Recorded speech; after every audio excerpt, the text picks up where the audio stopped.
I am the Government Information Librarian, and I also am the head of the Equal Commons Library. I was an English major, so I have a BA in English from Texas Women's University, and worked for a couple of years after undergrad and decided to go back and get my master's in library science, and received that from UNT in 2005. UNT is a federal depository library, which means that we receive government materials from the Government Publishing Office. So they publish materials for different federal agencies, the president, the vice president, and we receive those materials here. So my role as the Government Information Librarian is to promote those resources and make sure that people use those.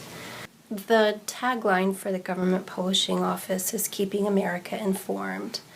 And so the Depository Library program really was started for that purpose. It was started at a time when America was very rural. We didn't have telephones, we didn't have radios, we didn't have TVs.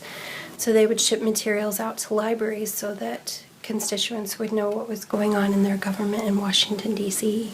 And so we still see that very muchly as our charge, that we are here to keep people informed. So this year we were awarded the Depository Library of the Year Award. Every year the Government Publishing Office awards the Depository Library of the Year Award to a regional library, which is one type of library, and a selective library. And this year we won for the selective category, which is a huge endeavor and a huge compliment to be awarded that. So our staff here does an amazing job of promoting our collection. We think we're a hidden gem on the center of campus.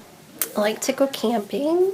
I like to cook. I'm not so much of a reader anymore. I'm always too tired to read, it seems like. I like to knit and sew, things like that, but I tend to be a seasonal knitter, so as it gets cold, I'll pick things up again, so I'm never very good. I love to garden. I love to travel. We're always sort of depicted as cardigan wearing, glasses wearing, bun wearing, shushers. And I would argue that librarians are probably amongst the loudest, rowdiest folk you'll find. We are typically, I think people have this misconception that librarians don't do anything but sit behind a desk and read, and we do a lot more than that.